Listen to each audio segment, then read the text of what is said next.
Welcome all. आज हम पढ़ने जा रहे हैं पैसिव वॉइस डिटेल में। अभी मैंने आपको पिछले वीडियो में पैसिव वॉइस के बेसिक बताए थे। आज हम उन सारे पैसिव वॉइस एक्टिव वॉइस को पैसिव वॉइस में चेंज करना सीखने वाले हैं। ठीक है, तो दोस्तों हमने जब एक्टिव वॉइस पढ़े थे, वापस रिमाइंड कीजिए मेरे पहले वीडियोस को, दूसरे वीडियोस को। उनमें क्या करा था हमने? एक्टिव वॉइस में सेंटेंस सब्जेक्ट से स्टार्ट होता है। ठीक है, सब्जेक्ट, वर्ब और ऑब्जेक्ट, सभी जितने भी एक्टिव वॉइस हमने बनाए 12 टेंसेस है। मैंने यहां पर केवल 2 टेंस लिखे हैं ताकि आपको ठीक से दिखाई दे। Subject, verb, object, subject, verb, object, subject, verb, object, सभी में सिस्टम सब्जेक्ट, वर्ब, ऑब्जेक्ट। ये एक्टिव वॉइस में था।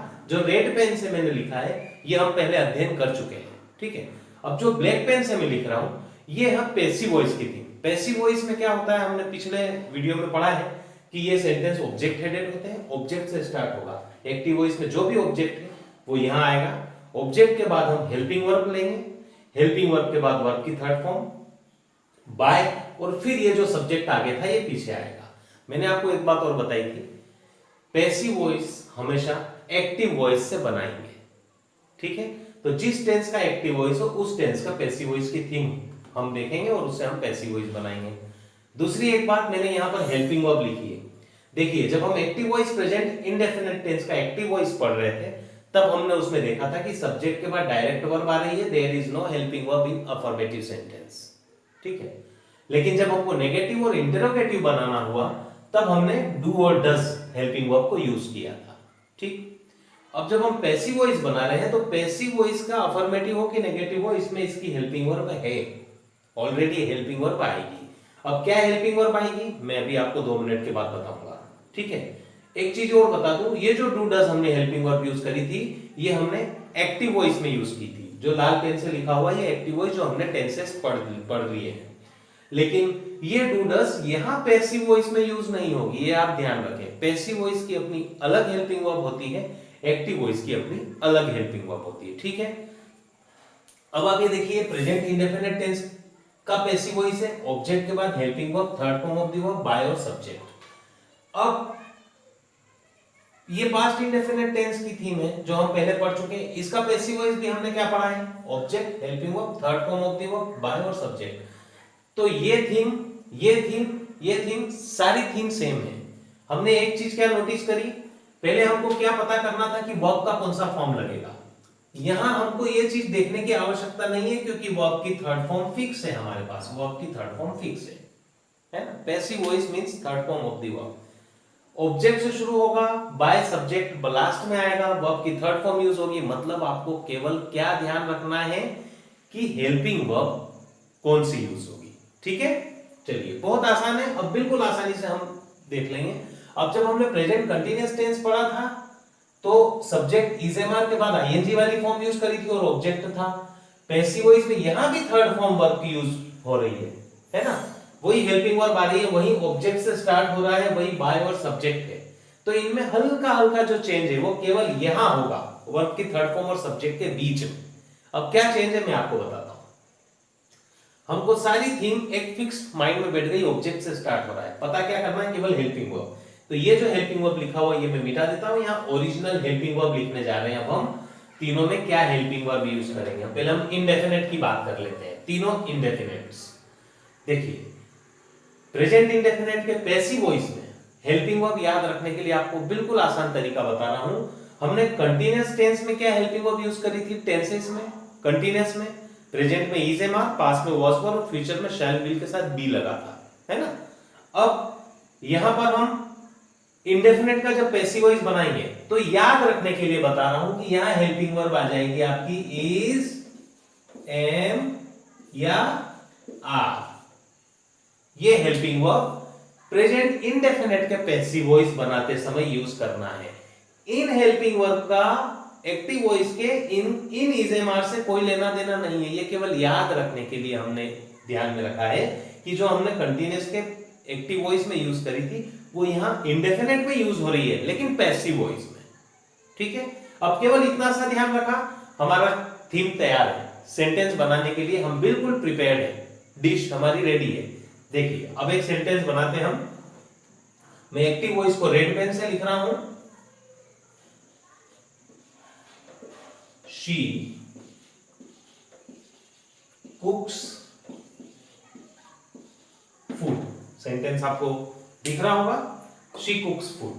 अब हमको इसका पैसिव वॉइस बनाना है। थीम हमारे सामने तैयार है। कहां से स्टार्ट करेंगे हम?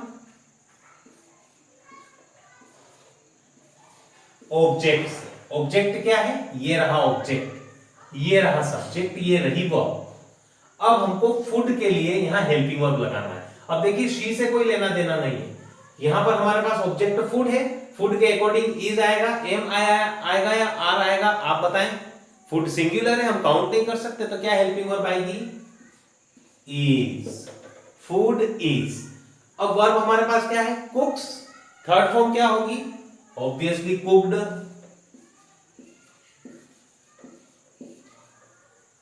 अब हमको इस सब्जेक्ट का इस्तेमाल यहां कैसे करना है? बाय लगाकर लिखना है। तो हमने बाय लगाया और शी की जगह हमने क्या लिख दिया? हर। क्यों लिख दिया हर? मैंने पिछले वीडियो में आपको बताया है, ठीक है। चलिए अब आप देखिए, कोई सा भी सेंटेंस हमने बनाया, इसका ये पैसिव वॉइस बन गया बिल्कुल आसानी से। अब हम थोड़ा सा एक रिवीजन पिछला वापस ले लें कि इसका नेगेटिव बनाते हैं। She कुक्स food. अब नेगेटिव कैसे बनता है? हेल्पिंग वर्ब में नॉट लगाने से। मैंने आपको दूसरे वीडियो में बताया है। अब जब इसमें हेल्पिंग वर्ब नहीं है तो हमारे सामने ये डज हेल्पिंग वर्ब दिख रही है, एस बोल रहा है, तो she does not cook food, negative बन गया। अब जब हमारे पास एक्टिव वॉइस नेगेटिव आ गया, she does not cook food, तो पैसिव वॉइस भी नेगेटिव बनेगा उसका। She does not cook food का पैसिव वॉइस क्या बनेगा? Food is not. हमने नॉट किसके साथ लगाया? यहां पर इज के साथ। वहां किसके साथ लगा था? डज के साथ, क्योंकि एक्टिव वॉइस की हेल्पिंग वर्ब डज है, डू डज, इसलिए उसके साथ नॉट लगाया। पैसिव वॉइस की helping verb is am are है, इसलिए इनके साथ नेगेटिव लगेगा। जिसकी जो हेल्पिंग वर्ब है वो वही फिट रहे। डू डज का इस्तेमाल यहां नहीं करना है, तो क्या बनेगा? Food is not cooked bye हर। ठीक है, ये हमारा इंडेफिनेट कंप्लीट है। अब आप चाहें तो इसको इंटरोगेटिव बना लें। हम नेक्स्ट वीडियो में प्रश्न के साथ पैसिव वॉइस बनाना सीखेंगे। अभी हम इसमें सारे पैसिव वॉइसेस सीखते हैं।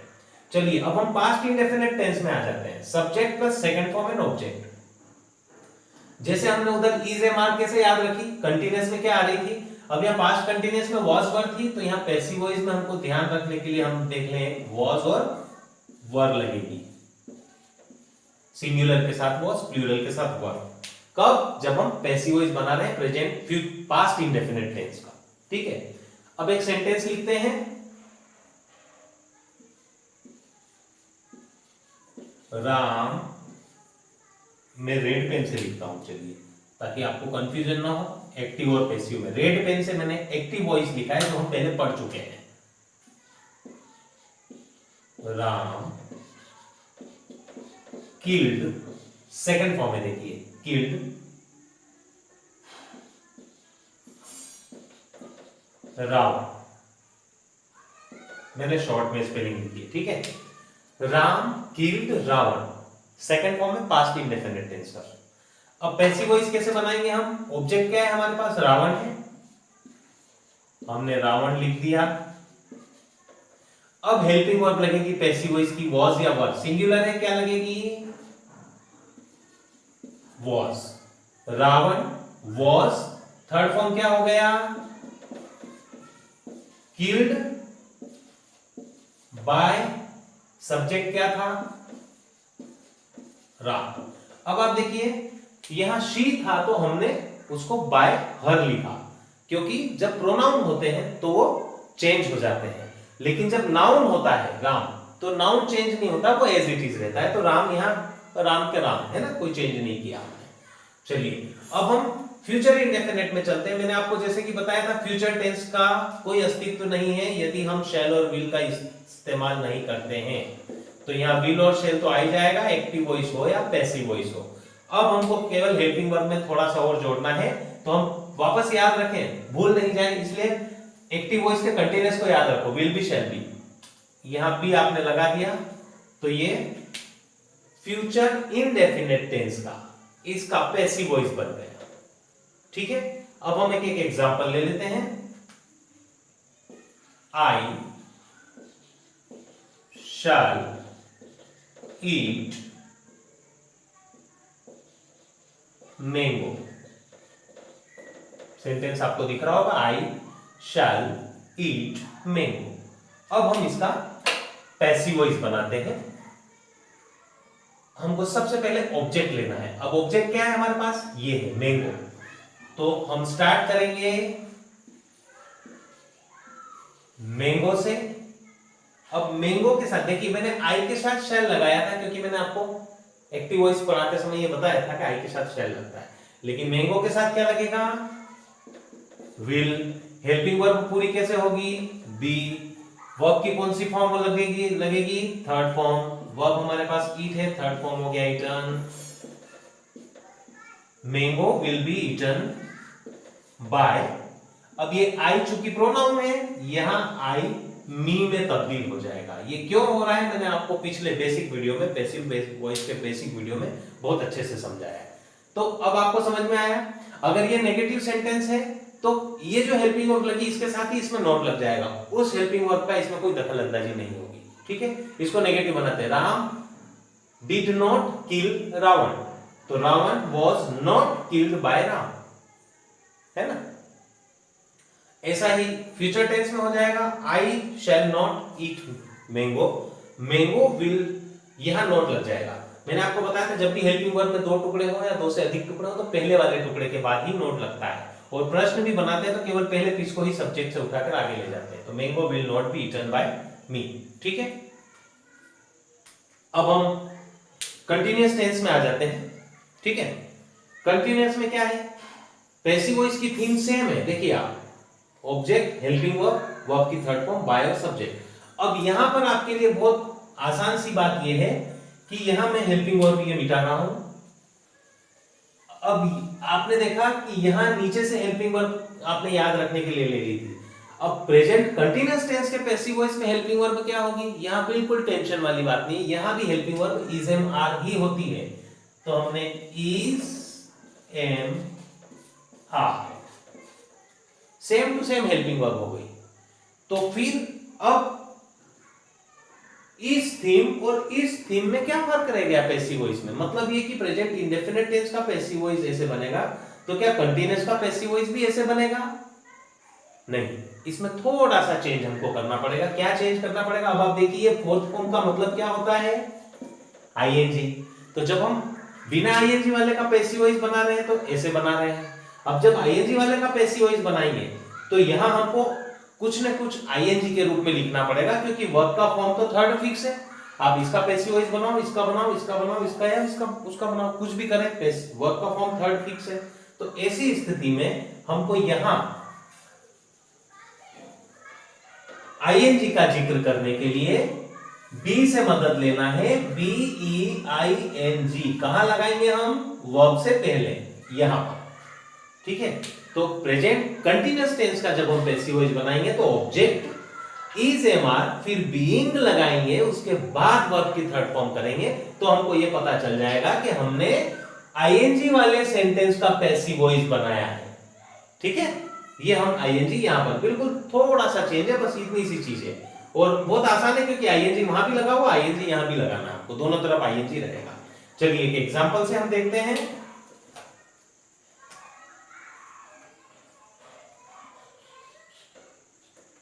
We are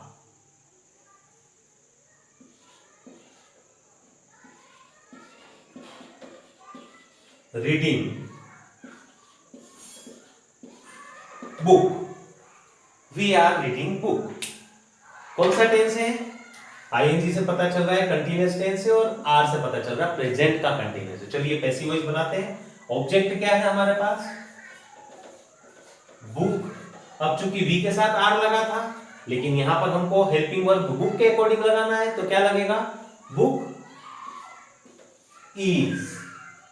ठीक है, अब हमको चूंकि आईएनजी वाली सेंटेंस का पैसिव वॉइस बना रहे हैं, तो ये आईएनजी हमको यहां लिखना पड़ेगी वर्ब की थर्ड फॉर्म से पहले, B E I N G, being. तो बुक इज बीइंग, फिर वर्ब की थर्ड फॉर्म हो गया रीड बाय, और चूंकि वी प्रोनाउन है, वी का क्या हो जाएगा, अस। तो क्या सेंटेंस बना, book is being read by us. Book helping verb is being third form of the verb read by us. ठीक है, चलिए पास्ट कंटिन्यूअस में अब आप समझ ही गए होंगे, इसमें बताने की आवश्यकता नहीं कि इसमें हेल्पिंग वर्ब क्या लगेगी। हेल्पिंग वर्ब इसके पैसिव वॉइस में लगेगी वही was या वर, लेकिन साथ में यहां क्या लग जाएगा, बीइंग। दिख रहा है आपको?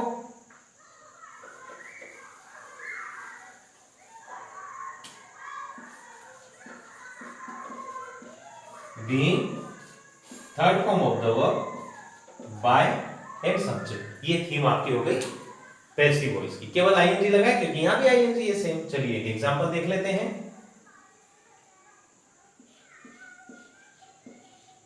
दे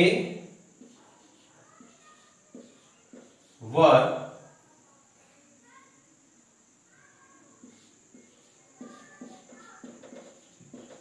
telling lie. They were telling lie. दिख रहा है आपको शब्द दे वर टेलिंग लाई। ठीक है, अब हम पैसिव वॉइस बना लेते हैं इसका। लाई सिंगुलर है, इसके लिए इसके साथ लगेगा वॉज, लाई वॉज। अब आईएनजी लगाएंगे तो बीइंग में लगाएंगे, लाई वॉज बीइंग। फिर third form of the verb told by, they चूंकि प्रोनाउन है तो दे का देम हो जाएगा। क्या पैसिव वॉइस बना, lie was being told by them. ठीक है, अब फ्यूचर कंटिन्यूअस टेंस पे जब हम आते हैं तो ये बहुत आसान है आपके लिए, क्योंकि फ्यूचर कंटिन्यूअस टेंस का पैसिव वॉइस नहीं बनता है। तो ये 6 टेंसेस हमारे क्लियर है। अब हम नेक्स्ट अगले टेंसेस देख लेते हैं। ये है हमारे नेक्स्ट टेंस। अभी हमने 6 टेंसेस पढ़े। अब ये present perfect tense, past perfect tense, future perfect tense और present perfect continuous, past perfect continuous और फ्यूचर परफेक्ट कंटीन्यूअस। ठीक है, अब प्रेजेंट परफेक्ट टेंस की थीम हमको पता है, subject has have, third form of the verb और ऑब्जेक्ट। अब आप देखिए जो परफेक्ट टेंसेस हैं, इन तीनों के जब हम पैसिव वॉइस बनाएंगे तो सबसे आसान है, सारे टेंसेस में सबसे सरल है परफेक्ट टेंसेस। क्यों सरल है? क्योंकि यहां पर आपको ऑलरेडी वर्ब की थर्ड फॉर्म मिल रही है, आपको बिना सोचे समझे वो फॉर्म एज इट इज यहां लगा देना है। ठीक है, ये देखिए third form as it is लग रही है। आपको केवल सब्जेक्ट ऑब्जेक्ट को इंटरचेंज करना है और हेल्पिंग वर्ब उसके अकॉर्डिंग लगाना है, कुछ भी नहीं है। अब हमने पिछली हेल्पिंग वर्ब तो सोच ली थी कैसे याद रखना है। अब हम यहां पर भी देखें, देखिए यहां एक्टिव वॉइस में हैज हैव हेल्पिंग वर्ब थी, पैसिव वॉइस में हमारे पास हैज हैव बीन लग गया। कैसे याद रखेंगे कि प्रेजेंट परफेक्ट टेंस में हैव बीन हैज बीन हो जाएगा पैसिव वॉइस में। वापस नीचे चले, एक्टिव वॉइस में यहां पर क्या हेल्पिंग वर्ब यूज हुई थी, परफेक्ट कंटीन्यूअस टेंसेस में हैज बीन हैव बीन और फिर फोर्थ फॉर्म लगी थी, है ना। रिवाइज कीजिए अपने टेंसेस वाला चैप्टर। तो अब ये हेल्पिंग वर्ब देखिए यहां पैसिव वॉइस में लग रही है। इसके याद रखने के लिए इस हेल्पिंग वर्ब का इस हेल्पिंग वर्ब से कोई संबंध नहीं है, लेकिन ये से हमको याद रहेगा। जैसे ऊपर दोनों इंडेफिनिट और कंटीन्यूअस में कंटीन्यूअस की हेल्पिंग वर्ब लग गई, परफेक्ट और परफेक्ट कंटीन्यूअस के लिए हमको यहां इस हेल्पिंग वर्ब को याद रखना है। ठीक, अब हम एक एग्जांपल देख लेते हैं। चलिए इसके एग्जांपल हम यहां लिख लेते हैं, दोनों स्पेस है हमारे पास पर्याप्त।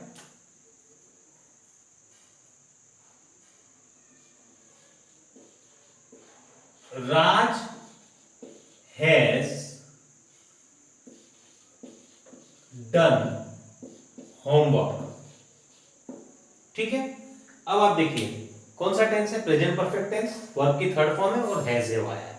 इसका पैसिव वॉइस बनाएंगे। पैसिव वॉइस बिल्कुल आसान, ऑब्जेक्ट मिल गया हमको तो हम होमवर्क से स्टार्ट कर देंगे। देखिए यहां हैज क्यों लगाया था, क्योंकि राज सिंगुलर है, अगर प्लूरल होता तो यहां हैव लग जाता। अब हमको यहां पर हैव लगाना है, हैज लगाना किस पर डिपेंड करता है, होमवर्क पर। होमवर्क सिंगुलर है तो फिर से हैज लगेगा। ये आप इसमें स्टूडेंट्स कंफ्यूज हो जाते हैं, ये मैं आपको इसलिए बता रहा हूं प्रेशराइज करके। इस हैज के कारण यहां हैज नहीं लगा है, यहां हैज राज के लिए लगा है, यहां हैज होमवर्क के लिए लगा है। ठीक है, हमारा ऑब्जेक्ट सिंगुलर है। अब हैज के साथ यहां बीन हेल्पिंग वर्ब पूरी हो जाएगी, homework has been, third form as it is आ जाएगी, डन बाय, सब्जेक्ट आ जाएगा Raj, sentence complete. Perfect tense का पैसिव वॉइस क्लियर है। पास्ट परफेक्ट टेंस में क्या होगा, एक एग्जांपल हम लिख लेते हैं यहां पर डायरेक्ट।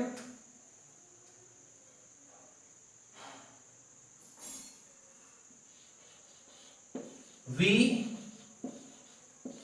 Had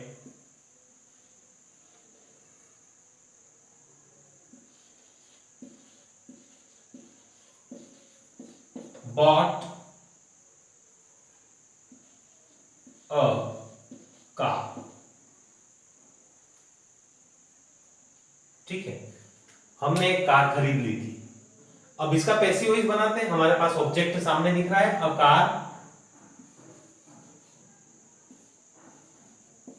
a car. ठीक है, हेल्पिंग वर्ब क्या यूज होगी, पास्ट परफेक्ट टेंस में है तो हैड ही यूज होगी, उसके साथ क्या लग जाएगा, been. A car had been, third form of the verb as it is लगेगी, बॉट बाय वी। सब्जेक्ट है तो यहां आकर क्या हो जाएगा, अस। ठीक है, फ्यूचर परफेक्ट टेंस में शैल विल लग ही रहा है, इसके साथ हैव लग के थर्ड फॉर्म लगता है। जब हम पैसिव वॉइस का यूज करेंगे तो देखिए शैल विल, हैव और बीन यहां कंटीन्यूअस में यूज करा था, वो हेल्पिंग वर्ब यहां एज इट इज आ गई है। एक एग्जांपल देख लेते हैं, आई शैल हैव हेल्प्ड लिखा है, HELPED, I shall have helped हर। ठीक, अब यहां पर हमारे पास ऑब्जेक्ट क्या है, ये हर ऑब्जेक्ट है। अब यहां वर्ब के बाद आया है हर, इसको अब हमको वर्ब के पहले लिखना है, तो वर्ब के पहले हर नहीं जा सकता है। हमने पिछले वीडियो में अच्छे से सीख लिया है कि यहां पर हर का शी क्यों होगा। तो शी के साथ हेल्पिंग वर्ब लगेगी विल। देखिए हमने आई के साथ शैल लगाया था, शी के साथ विल लगता है, फिर हैव और बीन लग जाएगा पैसिव वॉइस में, she will have been, third form of the verb helped by I है तो यहां बीन हो जाएगा। ये अगले तीन पैसिव वॉइसेस हो गए। और साथियों ये जो परफेक्ट कंटीन्यूअस टेंस है, इन तीनों टेंसेस का पैसिव वॉइस नहीं बनता है। तो इस तरह से एक फ्यूचर कंटीन्यूअस टेंस जो हमने अभी पिछले इसी में सीखा है, और तीनों के परफेक्ट कंटीन्यूअस टेंस, चार टेंसेस के 12 में से 4 के पैसिव वॉइस नहीं बनते हैं।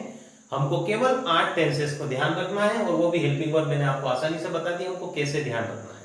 ठीक है, तो आप इन सभी थीम के अनुसार पैसिव वॉइस का अध्ययन करें, रिवाइज करें, सेंटेंसेस बनाएं। और कोई प्रॉब्लम आती है आप कमेंट बॉक्स में कमेंट करें, मैं आपको बेस्ट आंसर देने का प्रयास करूंगा। और आपने, आपके साथियों ने, आप सब तक ये मैसेज ये पहुंचाए वीडियो, ताकि सभी को इसका लाभ मिले। अगर सब्सक्राइब नहीं किया है तो आप एक बार सब्सक्राइब जरूर कर दें, बेल आइकन दबा दें, और अगर कर दिया है तो लाइक करें और मस्त रहें। Have a nice day.